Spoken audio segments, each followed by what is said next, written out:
ఇవాళ మార్నింగ్ వచ్చానండి, కొంచెం ఖాళీ అయింది. మీకు ఇవాళ చక్కటి పాలకూర కందిపప్పుతోటి ఏది కలిపితే పాలకూర పప్పు అత్యద్భుతంగా ఉంటుందన్నది చూపిస్తాను. లాస్ట్ వరకు చూడండి. ఇవాళ ఎప్పటిలాగే మీకు చెప్పేది మా కామేశ్వరి కిచెన్ అందరికీ సబ్స్క్రైబ్ చేసుకోండి, షేర్ చేయండి, లైక్ చేయండి. మా వంటలు వండి మీ కామెంట్స్ మా కామెంట్ బాక్స్లో పెట్టండి. ఇక అన్నం పరబ్రహ్మ స్వరూపం, ఏ పదార్థాన్ని కూడా వేస్ట్ చేయకండి. ముందుగా కందిపప్పు శుభ్రంగా కడిగి దానిని కుక్కర్లో పెట్టుకుందాము. ఇందులో సన్నగా తరుక్కుని శుభ్రంగా ఆకంతా కడిగిన తర్వాతనే తరుక్కోవాలి, అయితే ఇందులో పోషకాలన్నీ కూడా తరిగిన దాంట్లోంచి పోతాయి.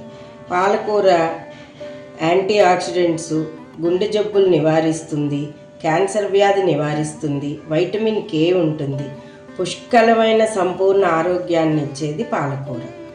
ఈ కిడ్నీలో రాళ్ళు డెవలప్ అవుతాయి. పాలకూరలో కొంచెం ఉప్పు శాతం ఎక్కువ ఉంది అన్నప్పుడు ఏం చేయాలంటే పాలకూరను ఒక్క మాట జస్ట్ కట్టంతా శుభ్రం చేసుకున్న తర్వాత ఉప్పు లేకుండా వేడి నీళ్ళల్లో ఇలా కడిగి ముంచి తీసేయాలి. ఒక్కసారే జస్ట్ ఇలా ముంచి తీసేస్తే అందులో ఉండే ఉప్పు శాతం తొలగిపోయి మనకి కిడ్నీలకు కూడా తేడా చెయ్యదు. అలాగే ఈ 2 పచ్చిమిరపకాయలు. మరి ఇందులో అసలు సిసలైన పదార్థాన్ని మళ్ళీ చెప్తాను. ఈ ఆకుకూర వేసేటప్పుడు కందిపప్పులో కానీ, పెసరపప్పులో కానీ, శనగపప్పులో కానీ నీటి శాతం పాలకూరకి ఎక్కువ ఉంటుంది కాబట్టి ఎక్కువగా వాటరీగా అయిపోతుంది, పప్పు చిక్కగా రాదు. అందుకని జాగ్రత్తగా వేసుకోవాలి. కడాయి పెట్టుకుని పోపు సిద్ధం చేసుకుందామండి. ఇందాక వేయడం మర్చిపోయాను. నూనె వేసుకొని తాలింపు గింజలు చక్కగా వేగనివ్వాలండి, మంచి గోల్డెన్ బ్రౌన్. మెంతి గింజ బాగా వేగితే చేదు ఉండదు. ఇక ఆవాలు, జీలకర్ర చక్కగా వేగాలి.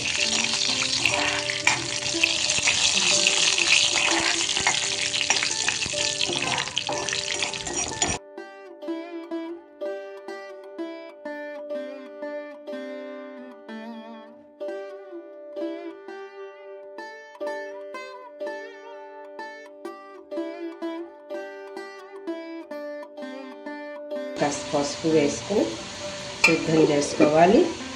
దీనికి రుచి రావడానికి ఏంటో చెప్తానన్నాను కదా, ఇప్పుడే శ్రద్ధగా చూడండి. వేయడం వల్ల ఆకుకూర యొక్క గ్రీనరీ కూడా అతిగా వెళ్ళిపోదండి, లేకపోతే కుక్కర్లో నల్లగా వస్తుంది పప్పు, అలా రాకుండానమాట. ఇక అసలైన పదార్థం ఏమిటంటే ఇవి మామిడి ఉరుగులండి. ప్రతి సంవత్సరం నేను మామిడికాయ ముక్కలు ఎండబెట్టుకుని స్టోర్ చేసుకుంటా. ఇవి సంవత్సరం వరకు నాకు నిలవ ఉంటాయి.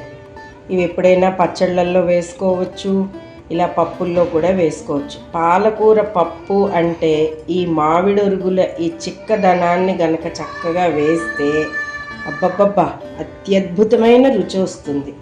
మీరు ఎంత పప్పు వేస్తున్నారో అన్ని ముక్కలు తీసుకుని వేడి నీళ్ళల్లో కొద్దిగా నానబెట్టి వీటిని గనక ఇందులో వేస్తే ఎవరు గుర్తుపట్టలేరు కూడా.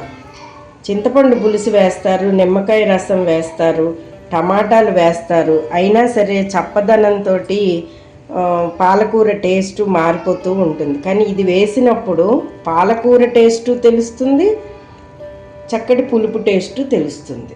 తగు మోతాదులోనే వేసుకోవాలి.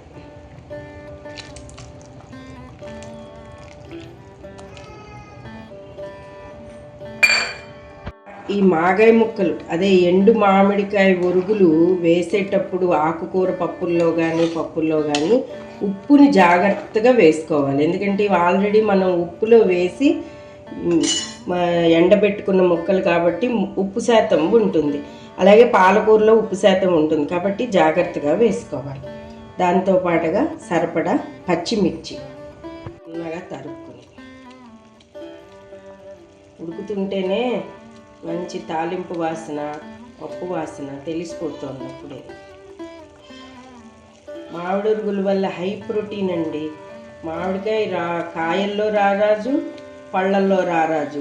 దాన్ని మించింది ఇంకొకటి లేదు. ఎంత హై ప్రోటీన్ ఫుడ్, ఎంత హెల్దీయో మామిడికాయ. అందుకే ప్రోబయోటిక్స్ బాడీకి కావాలి అంటే కనుక తప్పనిసరిగా మనం ఆవకాయ అన్నం రోజు తినడం, చక్క పప్పులోకి ఆవకాయని ఏదో ఒక రూపంలో ప్రోబయోటిక్ని లోపలికి పంపించాల్సిందే హెల్త్ కోసం. దీన్ని ఇలా రెడీ చేసుకున్న తర్వాత ఉప్పు వేయలేదు నేను. లాస్ట్ని టేస్ట్ చూసుకున్న తర్వాత ఉప్పు శాతం ఎంత కావాలో అంతే వేసుకోవాలి.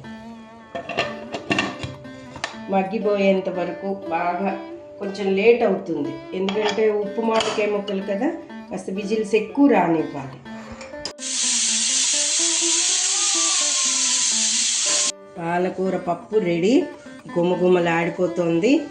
వేడివేడి అన్నంలో చక్కగా ఒక్క మాట పొయ్యి వెలిగించి కాసేపు దాన్ని మెదిపి ఉంచండి పొయ్యి మీద, ఇంకా టేస్ట్గా ఉంటుంది. దమ్ అవ్వడం అంటారే, ఈ మధ్యకాలంలో ఈ భాష వింటున్నాను. ఈ దమ్ అవ్వడం అనేది వల్ల మంచి రుచి వస్తుంది. కాస్త ఈ వాటరీ సెక్షన్ అంతా పోతుందన్నమాట.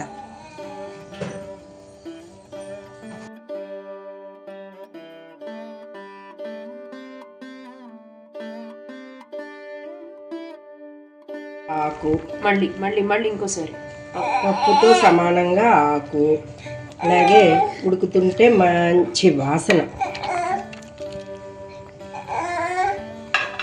మీరు మామిడికాయలు ముక్కలు వేసిన ఐడెంటిఫై లేకుండా జాగ్రత్తగా వేసుకుని ఈ పప్పు వండుకు తింటే అద్భుతంగా ఉంటుంది. ఈ నీరు కొద్దిగా కాస్త ఉడికే వరకు, ఇప్పుడు కూడా ఎక్కువ నీరు లేదండి, మనకి చిక్కగా ఉంది పప్పు. తొందరగా చేసేసుకుని చక్కగా తినేయండి.